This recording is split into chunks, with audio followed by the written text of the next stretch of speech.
Bonjour, je suis Delphine Zanelli. Bienvenue dans le podcast L'entreprise de demain, le podcast de tous les bâtisseurs du futur du travail. Celles et ceux qui le vivent, le créent, le questionnent et chaque jour le réinventent.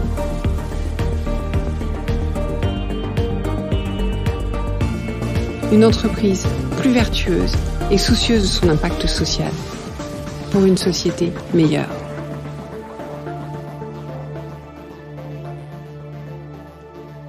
Bonjour, comment allez-vous ?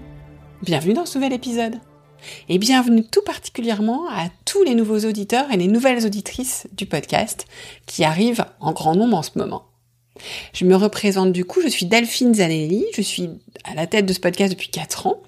Donc j'essaie de comprendre comment les dirigeants conjuguent impact et performance. Et puis depuis 4 ans aussi, j'accompagne des entreprises directement et puis je discute beaucoup avec les auditeurs et auditrices.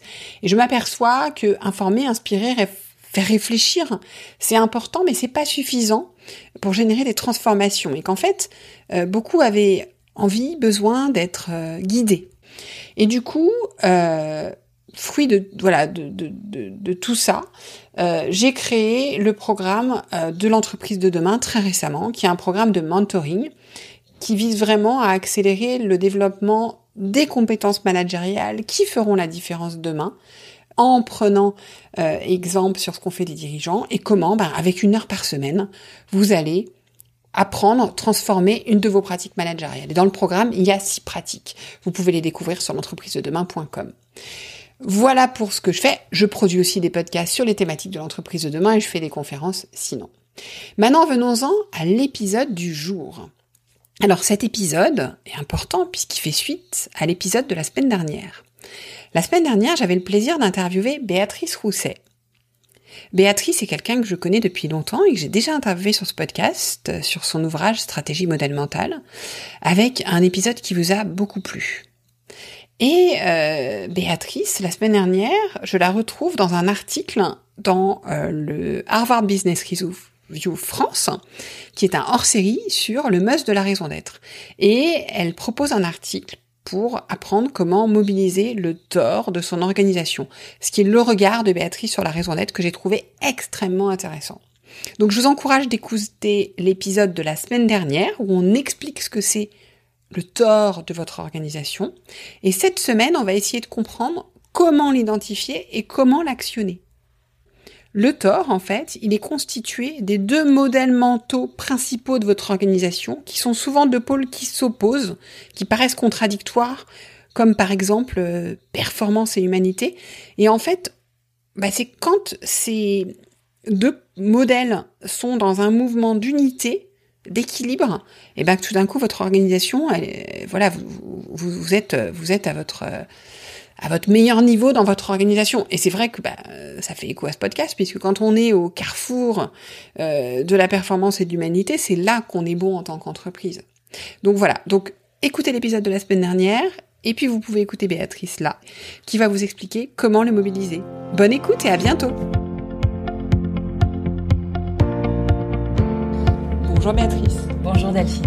Alors merci d'être de nouveau avec moi, et cette fois-ci, j'aurais voulu que tu nous expliques comment mobiliser son tort. Le tort dont nous avons parlé dans l'épisode de la semaine dernière. Donc si vous ne l'avez pas écouté, je vous encourage à aller l'écouter. Nous t'écoutons. Pour mobiliser quelque chose, il faut d'abord savoir ce que c'est. Oui. Donc ça, c'est simple. La première des choses, c'est identifier son tort. Donc ces 2 modèles mentaux profonds qui animent tout le système. Donc c'est un peu plus dur quand on est à l'intérieur parce que c'est comme demander à des poissons de définir l'eau de mer. Hein. Mais par contraste, on le voit bien. Donc on rend explicite ces 2 modèles mentaux et donc on a une manière de se représenter le tort. Ensuite, il s'agit d'en faire un outil puissamment stratégique. C'est un outil qui permet de décrypter toutes les situations rencontrées. Très simple. Dès qu'il y a des situations qui coincent dans une entreprise, on fait du surplace, la répétition, c'est pas possible, on est toujours en train de tomber dans les mêmes ornières, etc., etc. C'est simple. C'est systématiquement un vautrage dans un des 2 modèles mentaux. Je prends un exemple quand je parlais d'une entreprise qui a un modèle mental d'humanité, de pouvoir vivre à sa guise dans l'entreprise, et l'autre qui est performance, mais vraiment compétition, ceux qui vont empocher la mise. Eh bien, c'est simple. Souvent, ils se vautrent dans l'humanité, c'est-à-dire qu'ils oublient le modèle mental performance, et donc il y a une kyrielle de plein d'initiatives pour que chacun puisse faire comme il veut. Ils ont juste oublié le lien à la performance. Mais oui, parce qu'en fait, tout ça nous permet d'être en mouvement avec la performance. Très bien. Et à l'inverse, des fois, ils sont extrêmement agressifs dans leur démarche commerciale, dans le planning, par exemple, des consultants, etc., à tout prix la performance, et ils ont juste oublié le lien avec ce modèle mental de l'humanité. Et donc, il suffit de regarder toutes les situations qui vont pas bien, les smileys qui pleurent, tu sais. Et ce smiley qui pleure, c'est toujours l'un ou l'autre des modèles qui a oublié son copain et qui a oublié qu'ils étaient le mouvement entre les deux. À l'inverse, les situations extraordinaires, ce qu'on peut appeler le flow, tu sais, les moments de grâce en entreprise, que ce soit intérieur ou extérieur, si vous les revisitez, vous regarderez, c'est toujours quand l'entreprise a honoré sa singularité, c'est-à-dire le mouvement d'énergie entre les deux modèles mentaux. Et donc, ça, c'est mon 2. 1, je reconnais mon tort. 2, je décrypte les situations, positives ou négatives, et je me dis, tiens, super outil de lecture. Et enfin, je m'entraîne. C'est Pierre Hadot, qui est un grand philosophe, qui a beaucoup inspiré Foucault, et qui parle d'exercice spirituel. C'est les stoïciens. Donc, il faut s'exercer, en fait.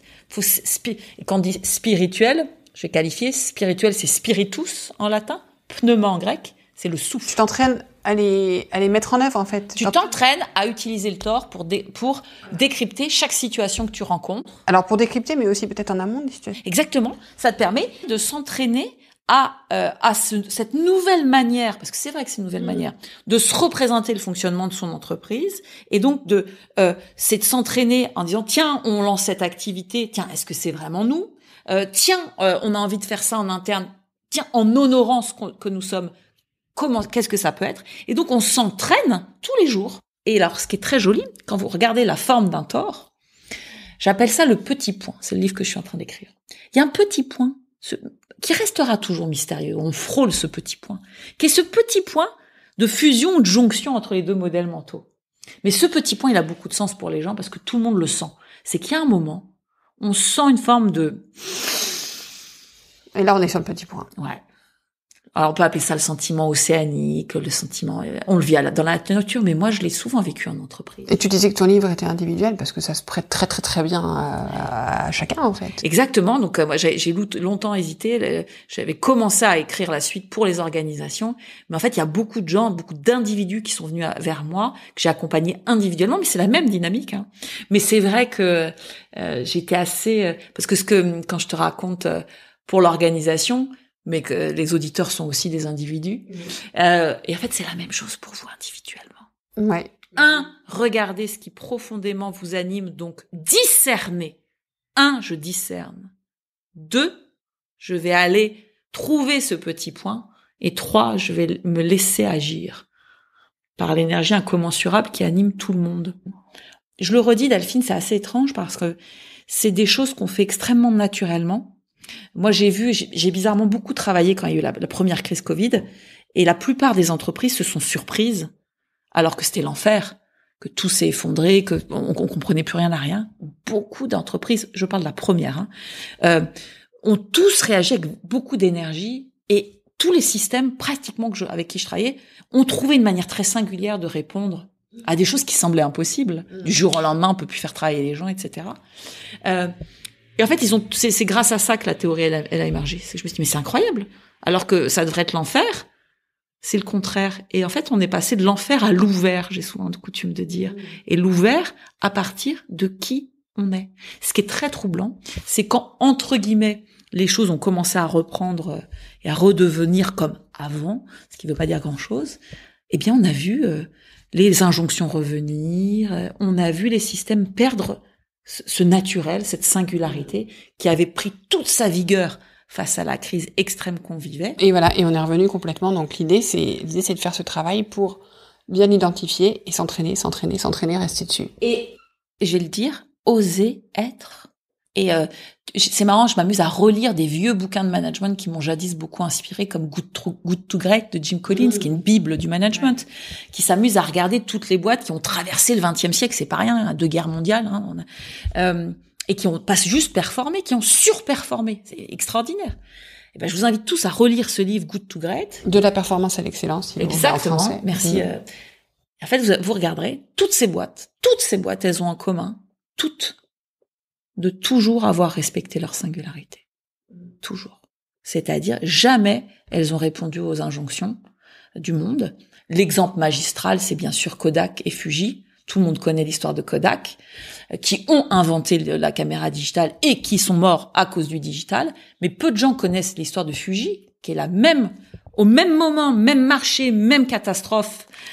Et Fuji a profondément réussi. Aujourd'hui, reste un des leaders mondiaux de la chimie. Pourquoi ?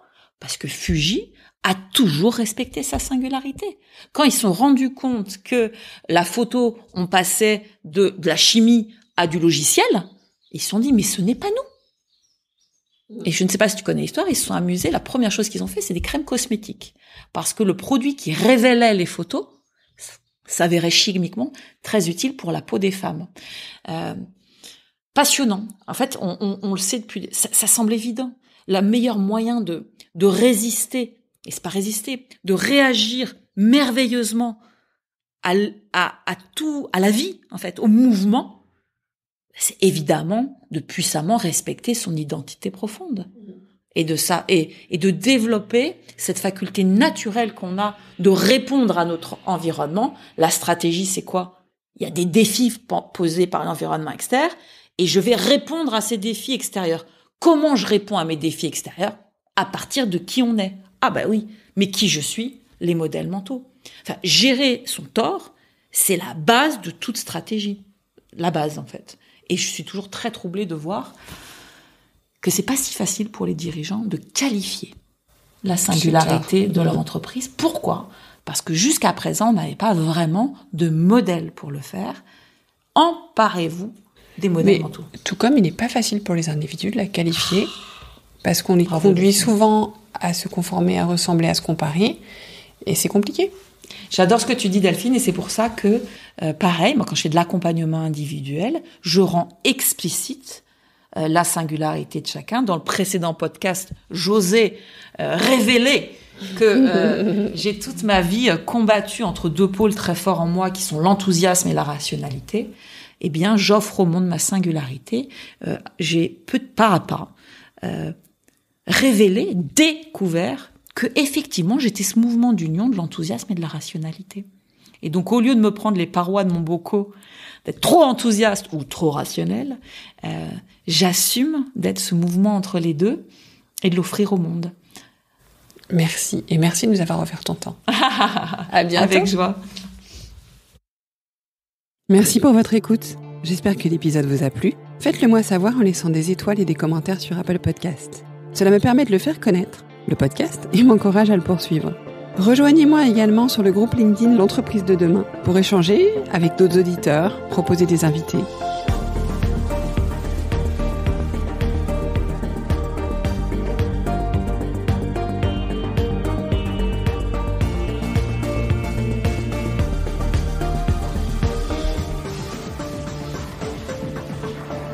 Je vous donne rendez-vous jeudi prochain pour un nouvel épisode. Cette série est produite par Delphine Zanelli et Ose Masterclass. Réalisation sonore, Cyril Carillon. Et au micro, Delphine Zanelli.